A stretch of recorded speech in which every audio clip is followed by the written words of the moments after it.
Mind you, this is also my first time seeing it too. Oh my God, bro. Dad and Uncle had a drag racing team. And it's probably like my most mysterious car that I have.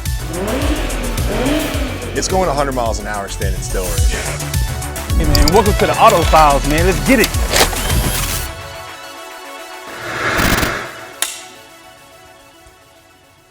Excellent. Do you like this? Yeah. I did this myself. I didn't even notice that. Yeah. I also can't block my face. All right, a little intro. We are seated in the RPM showroom.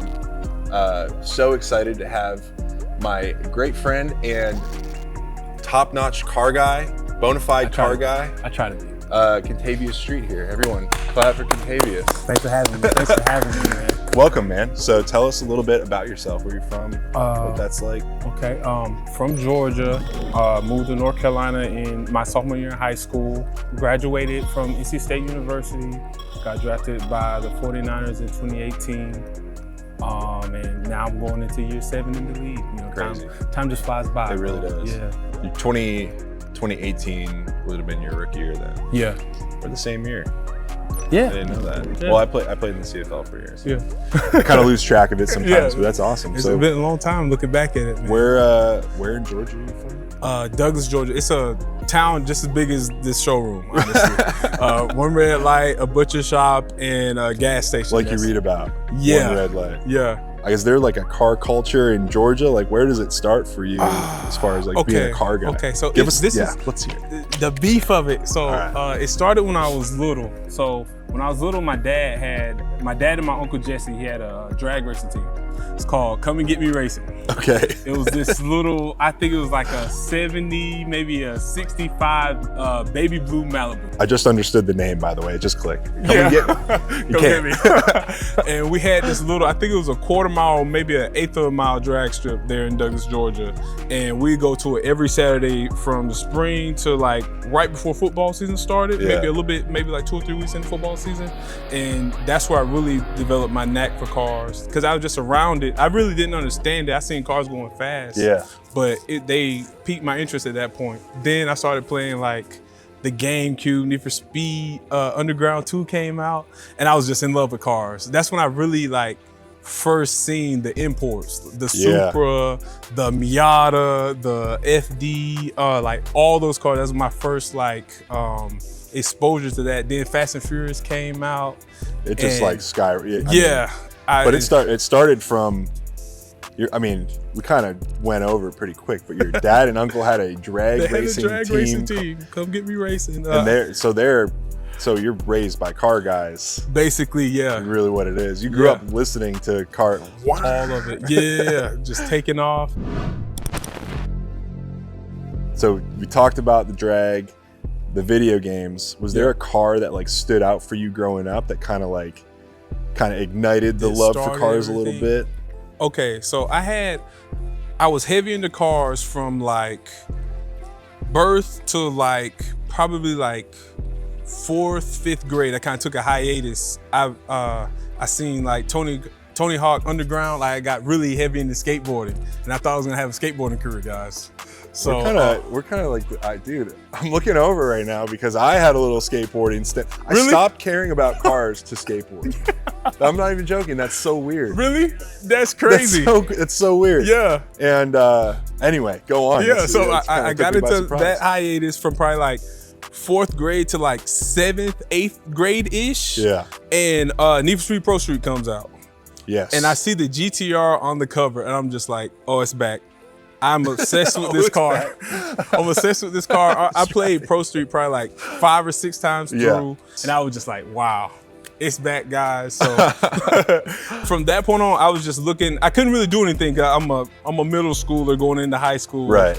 But I got on YouTube. I started watching things, and I got into like, I don't know if it was like, I was just Googling random things on YouTube, and I was just going into like the canyon racing. You're in the rabbit hole. Yeah. The YouTube rabbit hole. Just like, bro, when I get some money, I'm gonna go crazy with these cars. That's called manifest. Yeah. And it happened for you. in a lot of ways. Yeah, more than one way. Yeah. Which we'll get to. Yeah. That's awesome. So obviously the video games played a huge role. Yeah. Was there any like movies that stood out for you too that like influenced? So the third Fast and Furious is my favorite Fast and Furious. That's probably my favorite one out of all of them because they actually went to Japan and just seeing the culture there, that was really cool. And Han's his charisma, his swagger throughout that whole movie was really cool. And then the FD, the Bill He's just cool. FD was just cool, yeah. The only thing I remember from Tokyo Drift was that Hulk car with Bow Wow's. Oh yeah, the little, was it like a Mini Cooper? No, it was a Scion XB. Those like little. It was like a key van? Like a cube. Yeah. Like a Nissan Cube before the Nissan Cube. Yeah. It was Scion. Anyway, had like Hulk coming out of it. Yeah. Anyway, so you're a car guy. Like, it's like in my blood. Like it pumps through. My heart's like a little small engine. It's a little V4. You're saying, what'd you just say? It's a little V4 engine. Yeah. All right, we have a fun game for you. Planned. It's a speed round. So you're gonna ask me a question, I just give you the first answer thing that that's comes on to your my mind. I'm gonna throw these cards. We're gonna try and do it as fast. Okay. Racing sim or controller? Racing sim. Chevy or Ford? Ooh, Chevy. Rush or Ford versus Ferrari? Ford versus Ferrari. Ford or Ferrari? Ferrari. Wing or no wing? Wing. Name any Porsche. Or a Porsche 911. There you go. Tokyo Drift or Fast 9? Tokyo Drift. Okay. V10 or V12? Ooh, V10. Need for Speed or Forza? Need for Speed. Okay. Supercharged V8 or twin turbo V6? Twin turbo V6. I kind of knew that would happen. Drift car or drag car? Drift car. Oh, your dad would be upset. He would. You're a luxury or Japanese performance? Japanese performance. American Muscle or Tuners? Tuners. The final question. A personally customized R35 GTR or a Ford Taurus? A personalized GTR. Wow. I had to say the fully customized, personalized GTR. Speaking of a personalized GTR.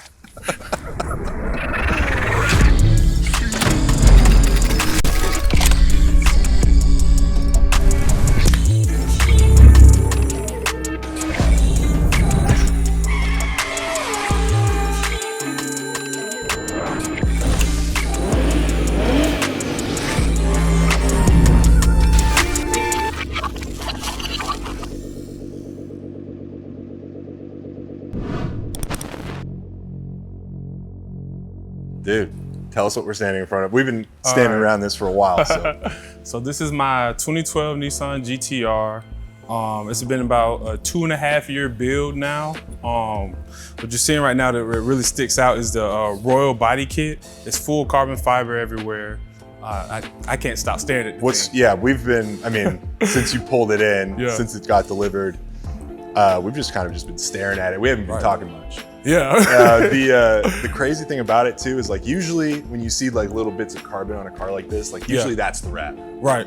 The whole thing is it's probably carbon, the lightest GTR in America. It might be. You know what I mean? Might just be, man. Like, I mean, their attention to detail with this thing is top notch. Like I said, it was like a 2-year build. So not being able to see it and actually see the progress, the process, you know, it's amazing to actually see it with my own eyes, bro. And I couldn't be happier, bro. I sent it to a longtime friend, longtime mechanic of mine, Dan Chandra, Moss Garage on Instagram, and he's done everything. So when I sent it to him, the head gasket was blown. Okay. So he had to completely rebuild the engine. I bought a Stage 2 Boost Logic kit for it, so it has brand new turbos on it. I had an Aragasa suspension installed on it. These Advan GT wheels on it that really make the green pop. He installed that on it.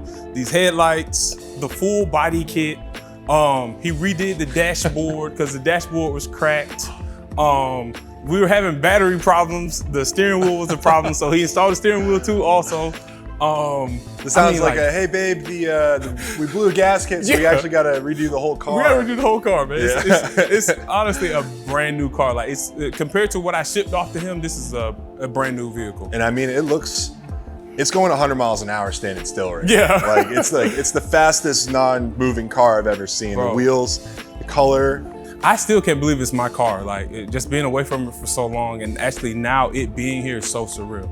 I think GTRs are so iconic with these rear tail lights. Yeah. So That with the carbon fiber exposed wing, I think just the rear aesthetics of the car, and then just these the rear fender right here, just how it pops, because the whole body kit's functional, so it's just aero, complete aero. It's probably one of my favorite rear ends of any car. You notice it right away, right, and it's just so fat. Yeah, it's just like wide. It's a thick body, right? It is, bro. Love that, dude. And you got a little light in the wing too. I just noticed. I mean, Dude, you did a lot of stuff on the inside too. Like this is not a normal GTR. Yeah. We'll open both doors. So the first thing I wanted to change was the infotainment system. So that's a T-Rex infotainment system. You got like the F1 style steering wheel, the lights. Yeah. Tell you what does it tell you here on this little screen? So right there, it gives you like how fast you're going and how much gas you have. And a lot and a little. Yeah. And once you get going, it'll show the RPM. So it'll go green, green, yellow, red, shift. True F1. Yeah, it's nice. You're a race sim guy then. Basically. Too. Yeah, basically, yeah. I mean, this is as close to a race car as you're gonna get on the street. What we have to do, and what I've been waiting to do, and I told you this, we gotta pop the hood and see what you did to it.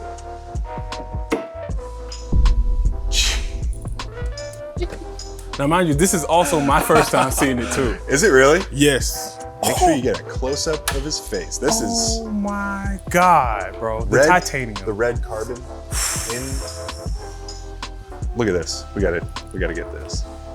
Built for Kentavius Street. Got the football, got the helmet on there. Bro. This is buttoned up. This thing is nasty. Oh my goodness. Bro, just looking at this thing, like I can't believe this is my car. Come on, man. Built with precision, no doubt, dude. I almost don't want to drive it, guys. I don't want to dirty it or do anything, but I have to. All right, we've been talking to Street for a minute now about this insane GTR build. We're gonna go sit back down, talk a little bit more about what's next for Street, what's next for this car, which is probably not a lot because every possible thing is done to it. Let's go have a seat, dude. Yes, sir. Hey, man, welcome to the Auto Files, man. Let's get it. That's awesome. Woo. All right, so now we're going to transition from, we talked about your car. We talked about your origins as a car guy. Yep. We've talked about your car. I want to know what's next for the collection because you've had, we got actually some of your collection here. Thank you. Thank you. Oh, you got pictures. We got pictures. It's my baby. Tell us a little bit about this. It matches the construction paper. So I was in New Orleans shortly after I shipped the GTR off. I was watching videos. I started to fall in love and delve a little bit with German engineering. Yes. And I wanted to find a car that I could get sportiness and comfort. And I wanted like a bigger engine, like something that was just a little different than what I had delved into.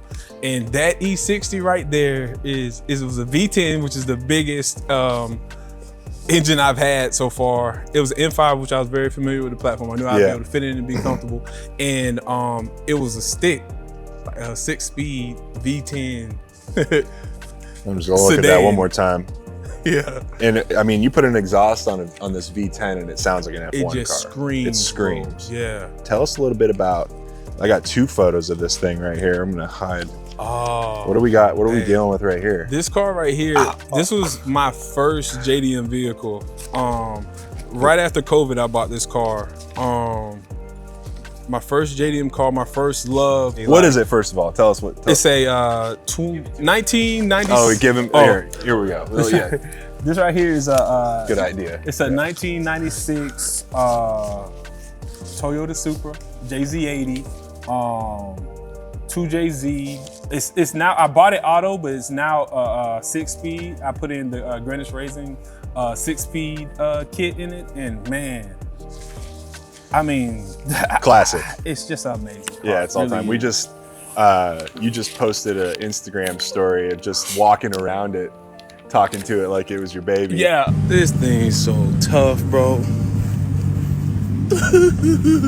Man, look at this thing. Look at my baby, man. That's an all-time classic, probably one of the most iconic JDM cars of all time. And then the last thing, which I think is the newest addition to your car, tell us about this. Oh, the Evo. This is rare. Okay. And this is not in America. So these weren't available. That is my 1999 or 98. It's one of those two. It's the Evo 5.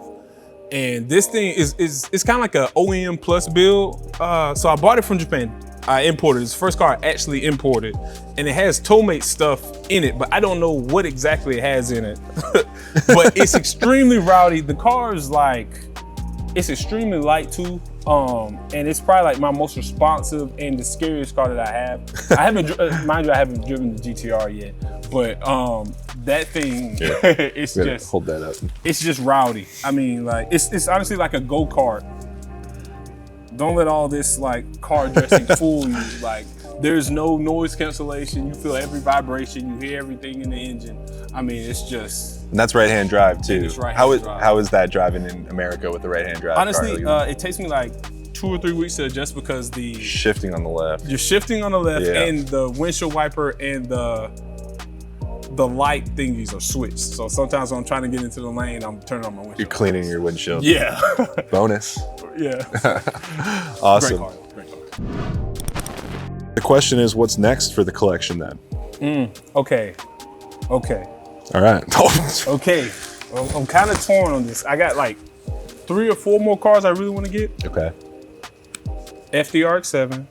I had bought one in 2021. I was gonna say, I thought you had one. I had bought one, but it got stolen. So I was, I bought a live to offend kit for it. I was gonna tune it up to be like 600 horsepower, like full on build, but it got stolen. I sent it to a guy to get built in New York, and it got stolen. That's tragic. That's tragic. Now I'm in the process of finding another one. I would really love to have an NSX. Doesn't have to be a like the Type R. Yeah. But I just really want an NSX. I just love classic shape. Yeah. And like all-time car, like a dream car.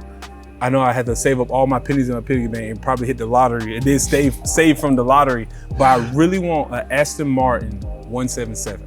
Oh yeah. Would love that. That's 77 of them ever made. Yeah, exactly. Yeah. So I would love that. That's like my all-time car. That's I mean, Aston Martin. That's an interesting departure from all your other cars. If I'm going to spend a ton of money on something, it would probably have to be that car, or that one, or a McLaren F1. Yeah. Yeah. That's a car. Yeah. That goes without saying. Yeah. So you kind of just answered it there. I was going to ask you what your dream 3-car garage is. You got to think of everything you got to do, going to get groceries. Okay. Got to have the store, whatever a 3-car garage looks like for you, ideally. Okay. Money's no object. Money's no object. Okay. I'm probably put the Aston Martin 177 in there, my GTR, and then I already got one of your dream cars. I already got one. That's Let's go. And I gotta get a family hauler. I'd probably say the Escalade V. I'm a bigger guy. I would have said like the Lambo truck or something like that, but Escalade V. The Escalade V is something I don't think they're ever gonna make again. Yeah. It's like it's gotta be like the last fast, loud SUV that America will ever produce. Yeah. So I'm with you on that. I like that. Yeah. That's a Street's 3-car garage, everyone. That is, that's the show. Yeah. That's the show pretty much. Thank you for coming in. No, it means, honestly, like bottom of my heart, it means so much for you to come on the show. Yeah. Bring in the GTR. You've never driven it before today. Nope. Except for pulling it into the showroom just for the show. Yeah. We appreciate you. So we do have a parting gift for you. This is for you. It is a official Auto Files Crew t-shirt with, this is my personal favorite. This is my dream car on the back. It's a 2005 Ford GT. So that is special for you. That is for you. Hand off like so. Everyone like a jersey swap. I love it, man. Thank you for coming in. Street. Yeah.